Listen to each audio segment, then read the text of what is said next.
আমরা গুলিস্তান থেকে ওই পুরান শার্ট কিনে নিয়ে আসতাম, প্যান্ট কিনে নিয়ে আসতাম, ওইগুলো ওয়াশ করে পড়তাম। আমি ইউনিভার্সিটি সেকেন্ড ইয়ারে পড়ি, তখন থেকেই একবেলা ব্যবসা আর একবেলা এই পড়াশোনা করে, থিওরিটিক্যাল করে প্র্যাকটিক্যাল করার সময় পাইতাম না বিকেলবেলা।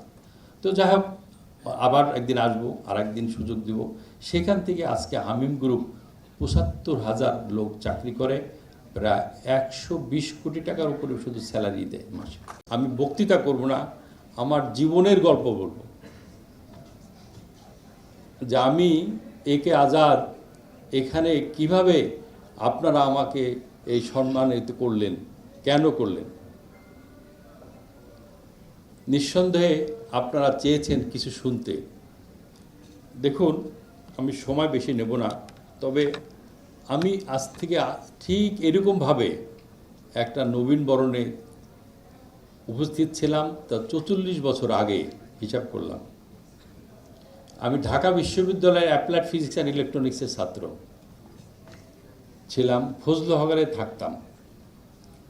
আমি যখন এখানে, তোমরা করে বলি যারা ছাত্র, কারণ আমার মেয়ের চেয়েও ছোটো, আমার মেয়ে গ্রাজুয়েট করবে এই ইয়েতে, মেয়েদের আমার মেয়ের চেয়েও ছোটো। যাই হোক, আমার ভিতরে একটা উদ্বিগ্ন ছিল ফার্স্ট ইয়ার থেকেই। আমি সব জায়গায়, আমি সায়েন্সের ছাত্র ছিলাম, বায়োকেমিস্ট্রি, অ্যাপ্লাইড কেমিস্ট্রি, ফার্মেসি, এমন কোনো ডিপার্টমেন্ট, এবং ফাইন্যান্স, ইকোনমিক্সেও দরখাস্ত করেছিলাম যে কোন সাবজেক্টে আমি পড়ব, কারণ আমার পাশ করার পরে বেকার থাকা যাবে না, আমাকে একটা চাকরি পেতে হবে। মধ্যবিত্ত পরিবার থেকে এসেছি, 5 ভাই 4 বোন। আমাদের বড় ভাই চাকরি করতেন, আর এগ্রিকালচার ছিল আয়ের উৎস। খুব অভাবে সংসার, টানপোড়েন। ঢাকা বিশ্ববিদ্যালয়ে ভর্তি হওয়ার পরে আমরা গুলিস্তান থেকে ওই পুরান শার্ট কিনে নিয়ে আসতাম, প্যান্ট কিনে নিয়ে আসতাম, ওইগুলো ওয়াশ করে পড়তাম। আর সেইগুলো তো এখন স্বপ্নের মতো মনে হয়। তো যাই হোক, আমি যখন সেকেন্ড ইয়ারে উঠি,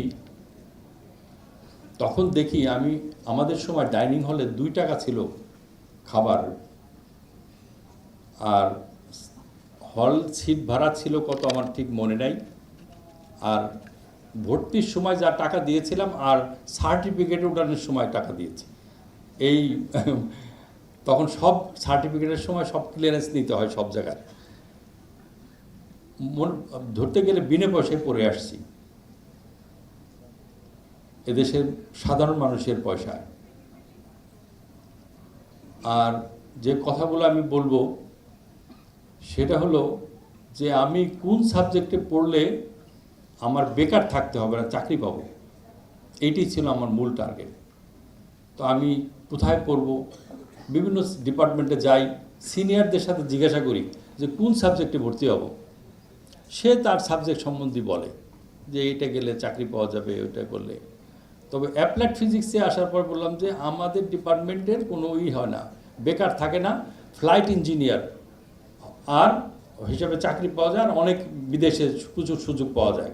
তা আমি দেখলাম যে এইটা একটা ভালো সাবজেক্ট, তাহলে এইটাকে ভর্তি হই। আমি এখানে ভর্তি হইলাম। ভর্তি হওয়ার পর একজনে বলল যে অ্যাপ্লাইড ফিজিক্সের চেয়ে জিওলজি ডিপার্টমেন্টটা আরও ভালো। ওই জিওলজিতে ওই ডিপার্টমেন্ট থেকে আগেই নোটিশ দিয়ে রাখে যে কোনো ছাত্র যারা চাকরির দরকার হলে যেন এখানে যোগাযোগ করে। তা আমি ভাবলাম এটা তো আরও ভালো। তা আমি বললাম যে আমি আর অ্যাপ্লাইড ফিজিক্স পড়বো না, আমি জিওলজিতে যাব। তো আমি ডিপার্টমেন্ট চেঞ্জ করতে হলে ডিনের একটা পারমিশন লাগে। তো আমাদের সময় ডিন ছিলেন, আমাদের অনেকেই চিনবেন যারা স্যার যারা এখানে আছেন, প্রফেসর শামসুল ইসলাম সাহেব।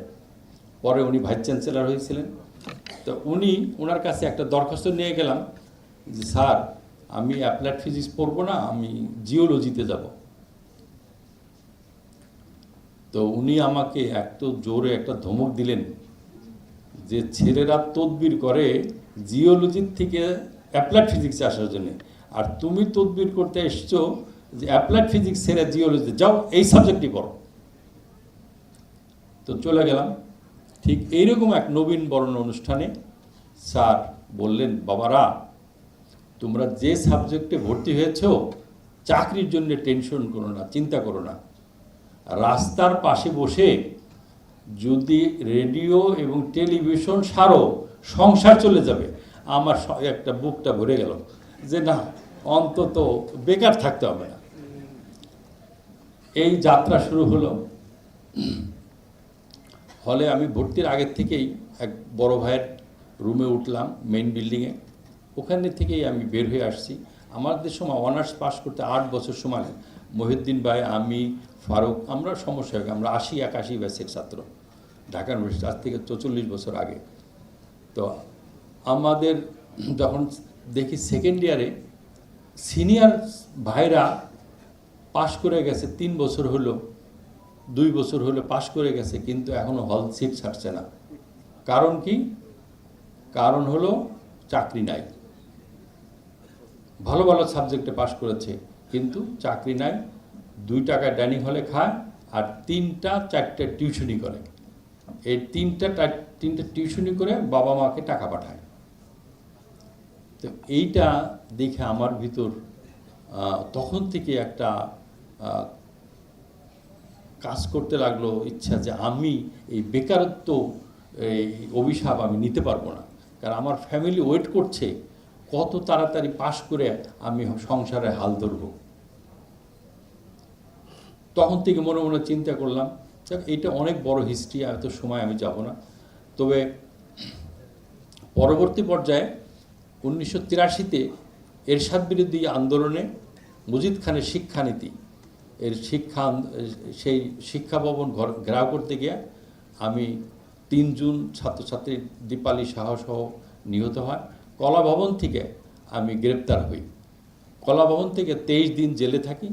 23 দিন জেলে যাওয়ার আগে আমি এই কথাটা ইচ্ছা করেই বলছি, তোমরা যারা রাজনীতি করো বা করতে চাও তাদের জন্যে। তখন নেতৃত্ব জননেত্রী শেখ হাসিনা 83-তে, উনি তো 82-তে আসলেন, আর 81-তে আসলেন।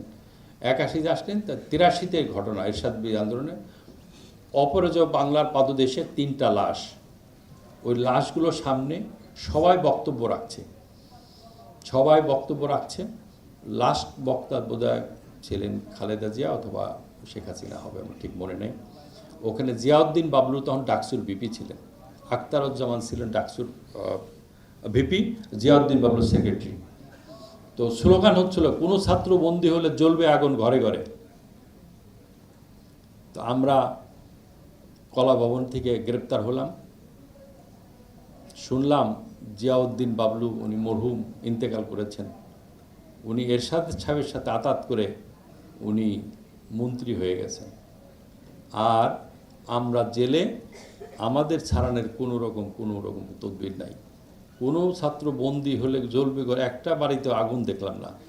তারপরে আমরা বন্ড দিলাম যে আমরা আর সরকার বিরোধী কোনো রাজনীতি কর্মকাণ্ড করব না। এই বন্ড যদি দেই তাহলে আমাদের ছেড়ে দিতে রাজি সরকার। আর এদিকে আমার বাবা জানে যে আমি মরে গেছি, সবাই জানে, কারণ 5 দিন পর্যন্ত কারফিউ ছিল। ওই সময় 14ই আগস্ট নাকি 21শে আগস্ট, 14ই আগস্ট, ওই দিন ছিল কারফিউ। দিনের বেলা খোলা রাখতো, রাতে কারফিউ হতো।